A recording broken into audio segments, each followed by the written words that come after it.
The Mysterious Affair at Styles, Part 4, titled Poirot Investigates, written by Agatha Christie.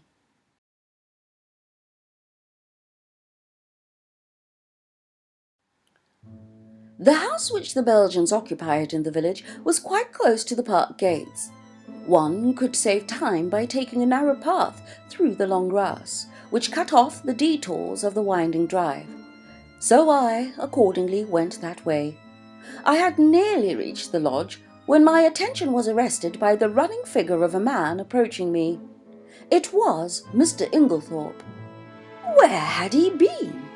How did he intend to explain his absence? He accosted me eagerly. "My God, this is terrible! My poor wife! I have only just heard." "Where have you been?" I asked. "Denby kept me late last night. It was 1 o'clock before we'd finished. Then I found that I'd forgotten the latchkey after all. I didn't want to arouse the household, so Denby gave me a bed." "How did you hear the news?" I asked. "Wilkins knocked Denby up to tell him. My poor Emily, she was so self-sacrificing, such a noble character. She overtaxed her strength." A wave of revulsion swept over me. What a consummate hypocrite the man was. "I must hurry on," I said, thankful that he did not ask me whither I was bound. In a few minutes I was knocking at the door of Leastways Cottage. Getting no answer, I repeated my summons impatiently. A window above me was cautiously opened, and Poirot himself looked out. He gave an exclamation of surprise at seeing me. In a few brief words, I explained the tragedy that had occurred, and that I wanted his help. "Wait, my friend, I will let you in, and you shall recount to me the affair whilst I dress." In a few moments he had unbarred the door, and I followed him up to his room. There he installed me in a chair, and I related the whole story, keeping back nothing and omitting no circumstance, however insignificant, whilst he himself made a careful and deliberate toilet. I told him of my awakening, of Mrs. Inglethorpe's dying words, of her husband's absence, of the quarrel the day before, of the scrap of conversation between Mary and her mother-in-law that I had overheard, of the former quarrel between Mrs. Inglethorpe and Evelyn Howard, and of the latter's innuendos. I was hardly as clear as I could wish. I repeated myself several times, and occasionally had to go back to some detail that I had forgotten. Poirot smiled kindly on me. "The mind is confused, is it not so? Take time, mon ami. You are agitated, you are excited. It is but natural. Presently, when we are calm, we will arrange the facts neatly, each in its proper place. We will examine and reject. Those of importance we will put on one side. Those of no importance, oof!" He screwed up his cherub-like face and puffed comically enough. "Blown them away." "That's all very well," I objected, "but how are you going to decide what is important and what isn't? That always seems the difficulty to me." Poirot shook his head energetically. He was now arranging his moustache with exquisite care. "Not so, voyons. One fact leads to another. So we continue. Does the next fit in with that? A mavier? Good. We can proceed. This next little fact? No. That is curious. There is something missing. A link in the chain that is not there. We examine, we search, and that little curious fact, that possible paltry little detail that will not tally, we put it here." He made an extravagant gesture with his hand. "It is significant. It is tremendous." Yes. Poirot shook his forefinger so fiercely at me that I quailed before it. "Beware! Peril to the detective who says it is so small, it does not matter. It will not agree, I will forget it. That way lies confusion. Everything matters. I know, you always told me that. That's why I've gone into all the details of this thing, whether they seemed to me relevant or not. And I am pleased with you. You have a good memory, and you have given me the facts faithfully. Of the order in which you present them, I say nothing. Truly, it is deplorable. But I make allowances. You are upset. To that I attribute the circumstance that you have omitted one fact of paramount importance. What is that? I asked. You have not told me if Mrs. Inglethorpe ate well last night. I stared at him. Surely the war had affected the little man's brain. He was carefully engaged in brushing his coat before putting it on, and seemed wholly engrossed in the task. I don't remember, I said. And anyway, I don't see. You do not see? But it is of the first importance. I can't see why, I said, rather nettled. As far as I can remember, she didn't eat much. She was obviously upset, and it had taken her appetite away. That was only natural. Yes, said Poirot thoughtfully. It was only natural. He opened a drawer and took out a small dispatch case, then turned to me. Now I am ready.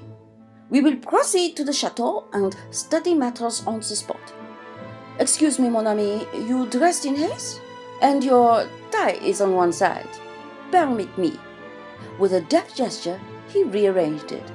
Ça y est. Now, shall we start? We hurried up the village and turned in at the lodge gates. Poirot stopped for a moment and gazed sorrowfully over the beautiful expanse of park, still glittering with morning dew. So beautiful, and yet the poor family, plunged in sorrow, prostrated with grief. He looked at me keenly as he spoke, and I was aware that I reddened under his prolonged gaze. Was the family prostrated by grief? Was the sorrow at Mrs. Inglethorpe's death so great?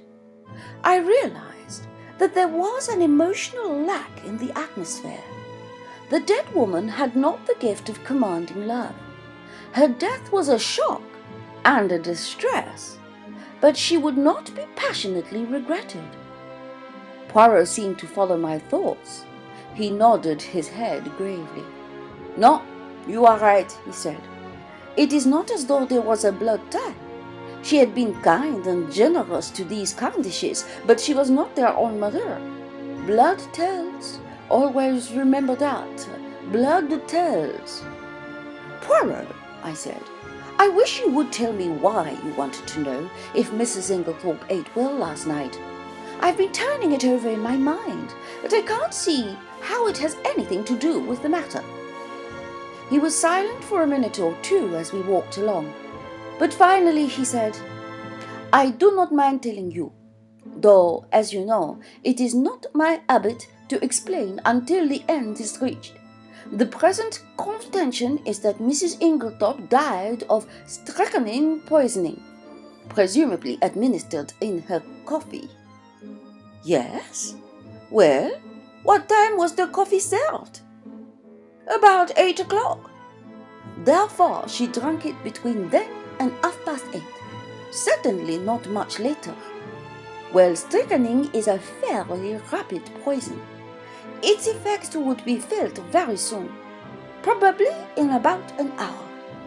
Yet, in Mrs. Inglethorpe's case, the symptoms do not manifest themselves until 5 o'clock the next morning. 9 hours. But a heavy metal taken at about the same time as the poison might retard its effects, though hardly to that extent. Still, it is a possibility to be taken into account. But according to you, she ate very little for supper, and yet the symptoms do not develop until early the next morning. Now that is a curious circumstance, my friend. Something may arise at the autopsy to explain it. In the meantime, remember it. As we neared the house, John came out and met us. His face looked weary and haggard. This is a dreadful business, Monsieur Poirot, he said. Hastings has explained to you that we are anxious for no publicity. I comprehend perfectly. You see, it is only a suspicion so far, so we have nothing to go upon. Precisely, it is a matter of precaution only. John turned to me, taking out his cigarette case and lighting a cigarette as he did so. You know that fellow Inglethorpe is back? Yes, I met him. John flung the match into the adjacent flower bed, a proceeding which was too much for Poirot's feelings. He retrieved it and buried it neatly. It's jolly difficult to know how to treat him. That difficulty will not exist long, pronounced Poirot quietly. John looked puzzled, not quite understanding the portent of this cryptic saying. He handed the 2 keys which Dr. Barstein had given him to me. Show Monsieur Poirot everything he wants to see. The rooms are locked? Asked Poirot. Dr. Barstein considered it advisable. Poirot nodded thoughtfully. Then he is very sure. Well, that simplifies matters for us. We went up together to the room of the tragedy. For convenience, I append a plan of the room and the principal articles of furniture in it. Poirot locked the door on the inside and proceeded to a minute inspection of the room. He darted from one object to the other with the agility of a grasshopper. I remained by the door, fearing to obliterate any clues. Poirot, however, did not seem grateful to me for my forbearance. What have you, my friend? He cried. That you remain there like, how do you say it? Ah, yes, the stuck pig? I explained that I was afraid of obliterating any footmarks. Footmarks? But what an idea! There has already been practically an army in the room. What footmarks are we likely to find? No, come here and aid me in my search. I will put down my little case until I need it. He did so on the round table by the window, but it was an ill-advised proceeding, for the top of it being loose, it tilted up and precipitated the dispatch case on the floor. "Eh, voilà un table!" cried Poirot. "Ah, my friend, one may live in a big house and yet have no comfort." After which piece of moralizing, he resumed his search. A small purple dispatch case with a key in the lock on the writing table engaged his attention for some time. He took out the key from the lock and passed it to me to inspect. I saw nothing peculiar, however. It was an ordinary key of the Yale type, with a bit of twisted wire through the handle. Next, he examined the framework of the door we had broken in, assuring himself that the bolt had really been shot. Then he went to the door opposite, leading into Cynthia's room. That door was also bolted, as I had stated. However, he went to the length of unbolting it, and opening and shutting it several times. This he did with the utmost precaution against making any noise. Suddenly something in the bolt itself seemed to rivet his attention. He examined it carefully, and then, nimbly nipping out a pair of small forceps from his case, he drew out some minute particle which he carefully sealed up in a tiny envelope. On the chest of drawers there was a tray with a spirit lamp and a small saucepan upon it. A small quantity of a dark fluid remained in the saucepan, and an empty cup and saucer that had been drunk out of stood near it. I wondered how I could have been so unobservant as to overlook this. Here was a clue worth having. Poirot delicately dipped his finger into liquid and tasted it gingerly. He made a grimace. "Cocoa with, I think, rum in it." He passed on the debris on the floor where the table by the bed had been overturned. A reading lamp, some books, matches, a bunch of keys, and the crushed fragments of a coffee cup lay scattered about. "Ah, this is curious," said Poirot. "I must confess that I see nothing particularly curious about it." "You do not? Observe the lamp. The chimney is broken in 2 places. They lie there as they fell. But see, the coffee cup is absolutely smashed into powder." "Well," I said wearily, "I suppose someone must have stepped on it." "Exactly," said Poirot in an odd voice. "Someone stepped on it." He rose from his knees and walked slowly across to the mantelpiece, where he stood abstractedly fingering the ornaments and straightening them, a trick of his when he was agitated. "Mon ami," he said, turning to me, "somebody stepped on that cup, grinding it to powder, and the reason they did so was either because it contained strychnine or, which is far more serious, because it did not contain strychnine." I made no reply. I was bewildered, but I knew that it was no good asking him to explain. In a moment or two he roused himself and went on with his investigations. He picked up the bunch of keys from the floor and, twirling them round in his fingers, finally selected one, very bright and shining, which he tried in the lock of the purple dispatch case. It fitted, and he opened the box, but after a moment's hesitation closed and relocked it, and slipped the bunch of keys, as well as the key that had originally stood in the lock, into his own pocket. "I have no authority to go through these papers, but it should be done at once." He then made a very careful examination of the drawers of the washstand. Crossing the room to the left-hand window, a round stain, hardly visible on the dark brown carpet, seemed to interest him particularly. He went down on his knees, examining it minutely, even going so far as to smell it. Finally, he poured a few drops of the cocoa into a test tube, sealing it up carefully. His next proceeding was to take out a little notebook.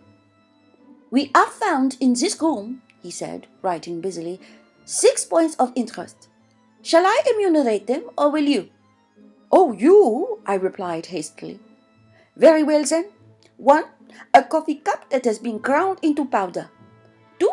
A dispatch case with a key in the lock. 3. A stain on the floor." "That may have been done some time ago," I interrupted. "No, for it is still precipitably damp and smells of coffee. 4. A fragment of some dark green fabric. Only a thread or two, but recognizable." "Ah!" I cried. "That was what you sealed up in the envelope." "Yes, it may turn out to be a piece of one of Mrs. Inglethorpe's undresses, and quite unimportant. We shall see. 5. This." With a dramatic gesture, he pointed to a large splash of candle grease on the floor by the writing table. "It must have been done since yesterday. Otherwise, a good housemaid would have at once removed it with blotting paper and a hot iron. One of my best hats once, but that is not the point. It was very likely done last night. We were very agitated. Or perhaps Mrs. Inglethorpe herself dropped her candle." "You brought only one candle into the room?" "Yes, Lawrence Cavendish was carrying it, but he was very upset. He seemed to see something over here." I indicated the mantelpiece. "That absolutely paralyzed him." "That is interesting," said Poirot quickly. "Yes, it is suggestive." His eyes sweeping the whole length of the floor, but it was not his candle that made this great patch, for you perceive that it is white grease, whereas Monsieur Lawrence's candle, which is still on the dressing table, is pink. On the other hand, Mrs. Inglethorpe had no candlestick in the room, only a reading lamp." "Then," I said, "what do you deduce?" To which my friend only made a rather irritating reply, urging me to use my own natural faculties. "And the 6th point?" I asked. "I suppose it is the sample of cocoa." "No," said Poirot thoughtfully. "I might have included that in the 6th, but I did not. No, the 6th point I will keep to myself for the present." He looked quickly round the room. "There is nothing more to be done here, I think, unless—" He stared earnestly and long at the dead ashes in the grate.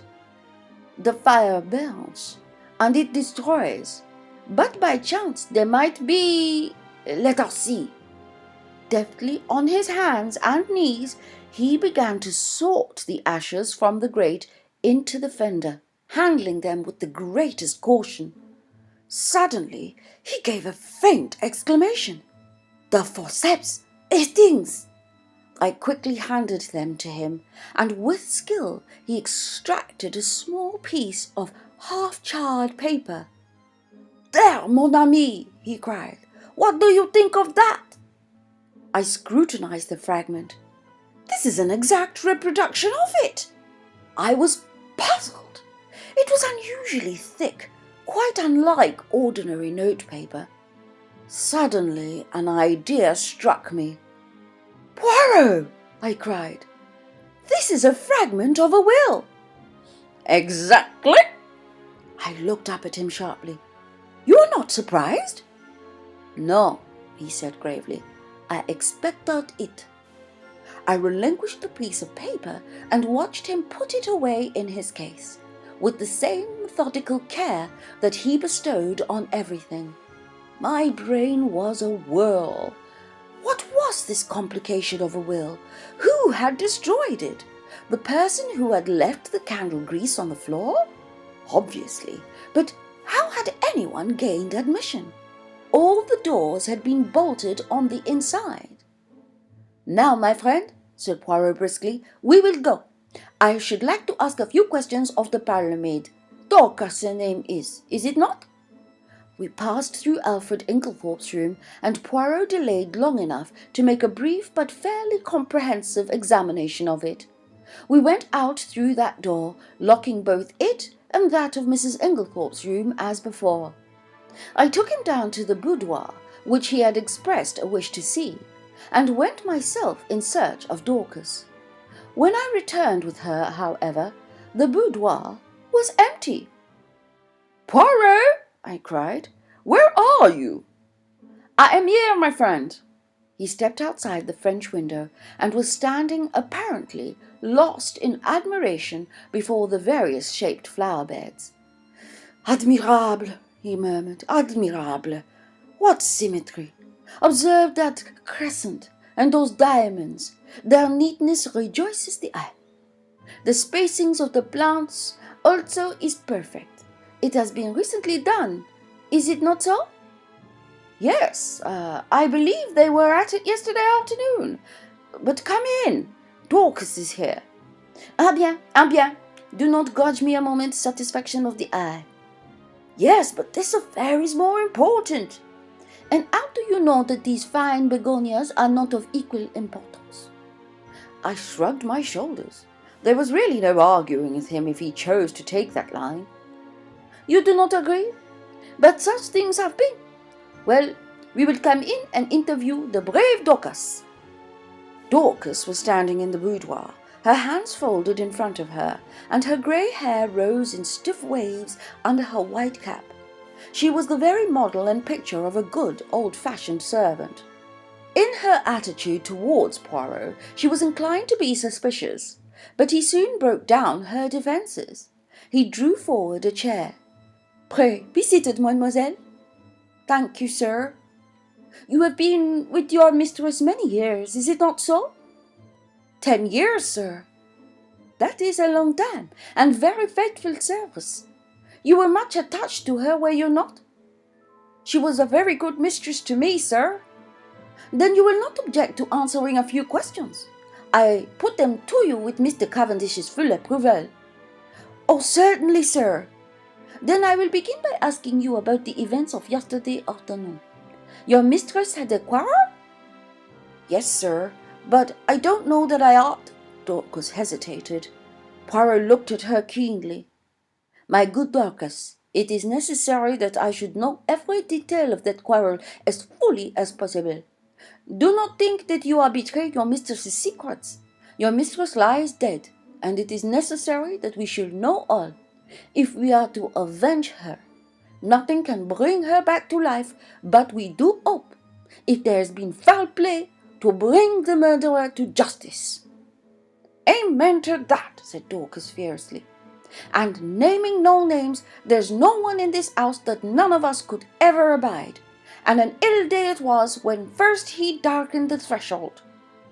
Poirot waited for her indignation to subside, and then, resuming his businesslike tone, he said, "Now, as to this quarrel, what is the first you heard of it?"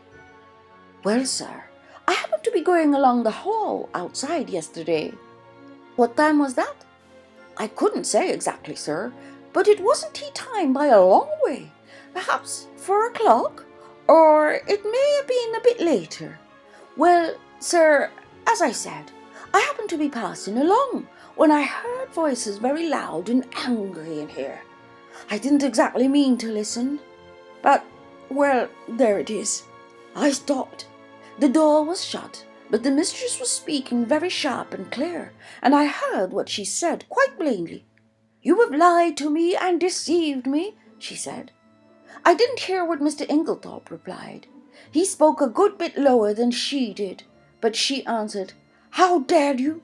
I have kept you and clothed you and fed you. You owe everything to me, and this is how you repay me, by bringing disgrace upon our name.'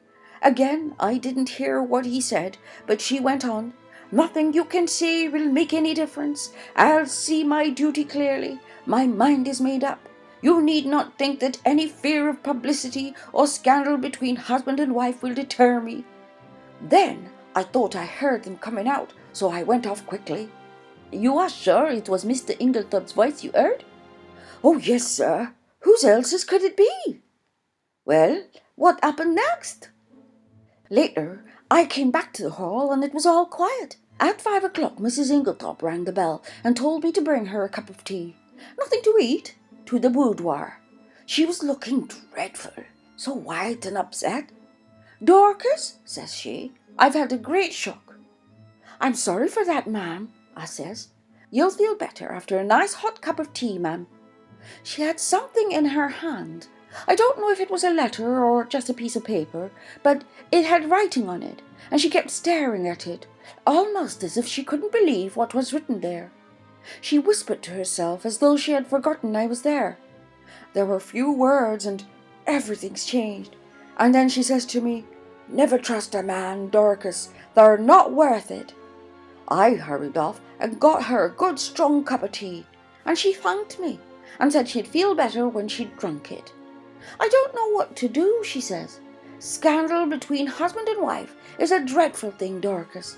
I'd rather hush it up if I could.' Mrs. Cavendish came in just then, so she didn't say any more." "She still had the letter, or whatever it was, in her hand?" "Yes, sir." "What would she be likely to do with it afterwards?" "Well, I don't know, sir. I expect she would lock it up in that purple case of hers." "Is that where she usually kept important papers?" "Yes, sir. She brought it down with her every morning and took it up every night." "When did she lose the key of it?" "She missed it yesterday at lunchtime, sir, and told me to look carefully for it. She was very much put out about it." "But she had a duplicate key?" "Oh, yes, sir." Dorcas was looking very curiously at him, and to tell the truth, so was I. What was this all about a lost key? Poirot smiled. "Never mind, Dorcas. It is my business to know these things. Is this the key that was lost?" He drew from his pocket the key that he had found in the lock of the dispatch case upstairs. Dorcas's eyes looked as though they would pop out of her head.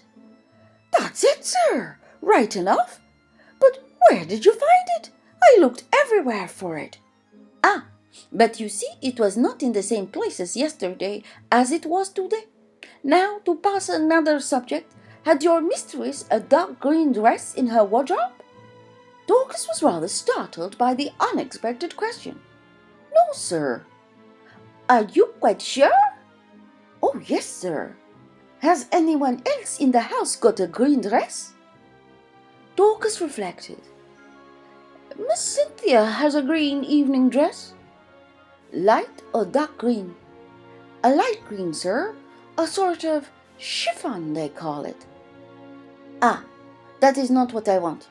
And nobody else has anything green? No, sir. Not that I know of. Poirot's face did not betray a trace of whether he was disappointed or otherwise. He merely remarked, "Good. We will leave that en passant. Have you any reason to believe that your mistress was likely to take a sleeping powder last night?" "Not last night, sir. I know she didn't." "Why do you know so positively?" "Because the box was empty. She took the last one 2 days ago, and she didn't have any more made up." "You are quite sure of that?" "Positive, sir." "Then that is cleared up. By the way, your mistress didn't ask you to sign any paper yesterday?" "To sign a paper? No, sir. When Mr. Hastings and Mr. Lawrence came in yesterday evening, they found your mistress busy writing letters. I suppose you can give me no idea to whom these letters were addressed?" "I'm afraid I couldn't, sir. I was out in the evening. Perhaps Annie could tell you, though. She's a careless girl. Never cleared the coffee cups away last night. That's what happens when I'm not here to look after things." Poirot lifted his hand. "Since they have been left, Dorcas, leave them a little longer, I pray you. I should like to examine them." "Very well, sir." "What time did you go out last evening?" "About 6 o'clock, sir." "Thank you, Dorcas. That is all I have to ask you." He rose and strolled to the window. "I have been admiring these flower beds. How many gardeners are employed here, by the way?" "Only 3 now, sir. 5 we had before the war, when it was kept as a gentleman's place should be. I wish you could have seen it then, sir. A fair sight it was. But now there's only Manning and young William, and a new-fashioned woman gardener in breeches and such like. Ah, these are dreadful times." "The good times will come again, Dorcas. At least we hope so. Now, will you send Annie to me here?" "Yes, sir. Thank you, sir." "How did you know that Mrs. Inglethorpe took sleeping powders?" I asked in lively curiosity as Dorcas left the room. "And about the lost key and the duplicate?" "One thing at a time. As to the sleeping powders, I knew by this." He suddenly produced a small cardboard box, such as chemists use for powders. "Where did you find it?" "In the washstand drawer in Mrs. Inglethorpe's bedroom. It was number 6 of my catalogue." "But I suppose, at least the powder was taken 2 days ago. It is not of much importance?" "Probably not. But do you notice anything that strikes you as peculiar about this box?" I examined it closely. "No, I can't say that I do." "Look at the label." I read the label carefully. "One powder to be taken at bedtime if required, Mrs. Inglethorpe." "No, I don't see nothing unusual." "Not the fact that there is no chemist's name?" "Ah!" I exclaimed. "To be sure, that is odd." "Have you ever known a chemist to send out a box like that without his printed name?" "No, I can't say that I have."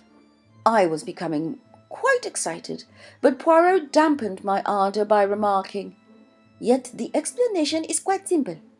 So do not intrigue yourself, my friend." An audible creaking proclaimed the approach of Annie, so I had no time to reply. Annie was a fine strapping girl, and was evidently labouring under intense excitement, mingled with a certain ghoulish enjoyment of the tragedy. Poirot came to the point at once, with a business-like briskness.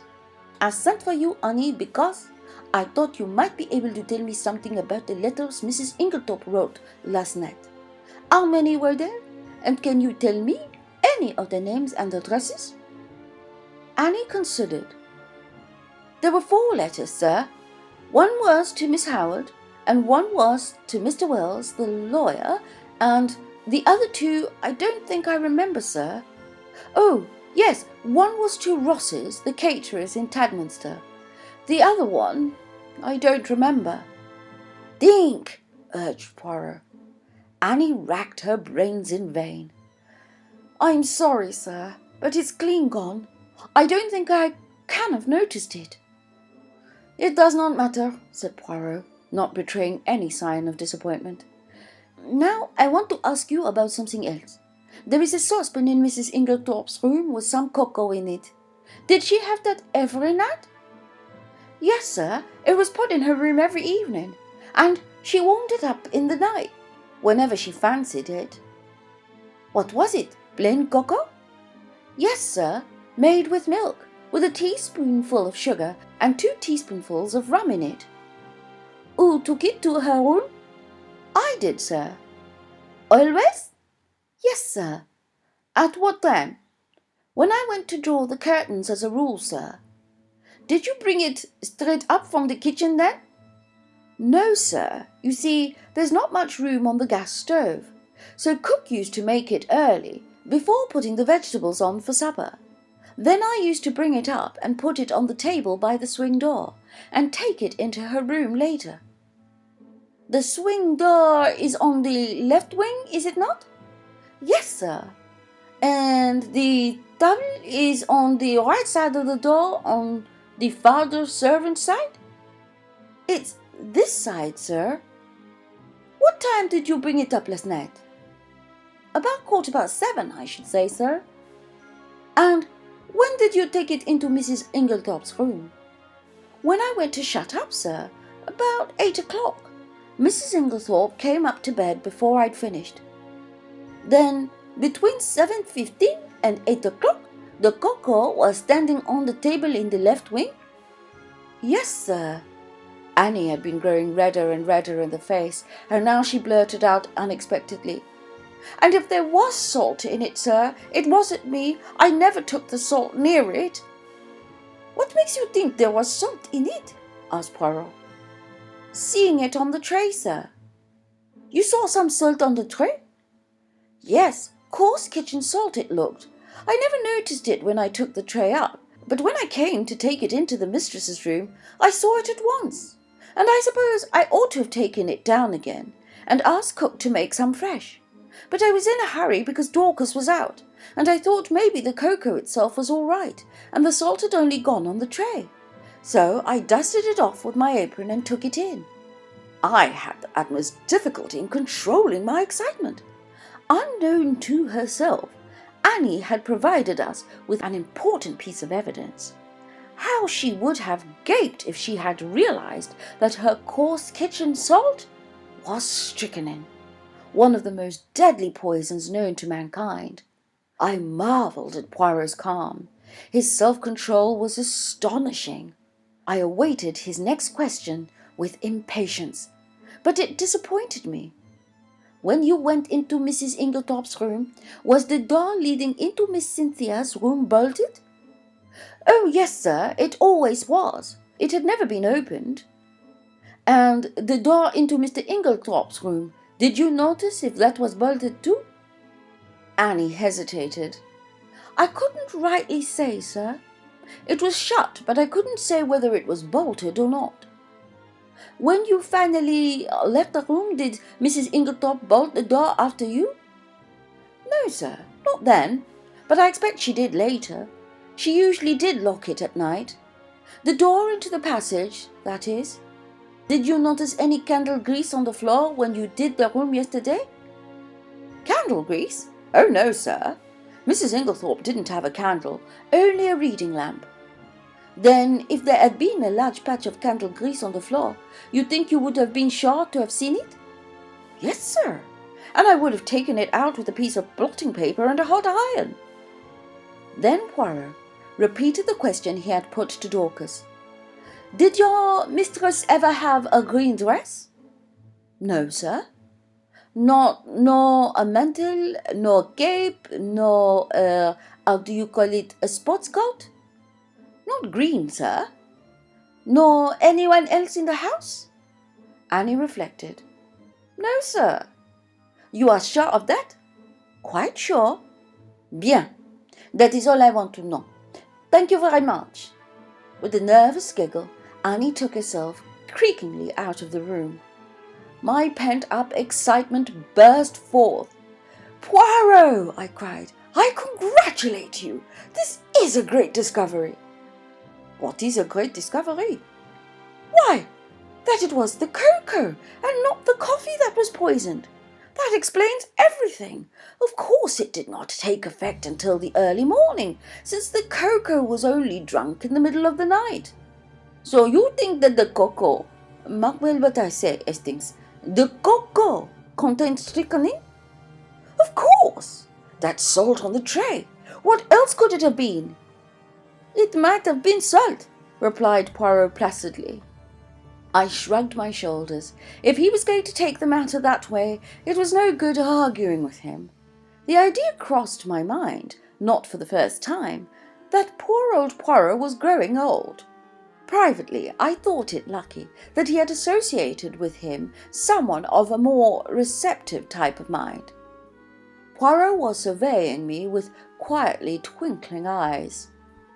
You are not pleased with me, mon ami? My dear Poirot, I said coldly, it is not for me to dictate to you. You have a right to your own opinion, just as I have to mine. A most admirable sentiment, remarked Poirot, rising briskly to his feet. Now, I have finished with this room. By the way, whose is this smaller desk in the corner? Mr. Inglethorpe's. Ah, he tried the roll-top tentatively. Looked, but perhaps one of Mrs. Inglethorpe's keys would open it. He tried several, twisting and turning them with a practical hand, and finally uttering an ejaculation of satisfaction. Voila! It is not the key, but it will open it at a pinch.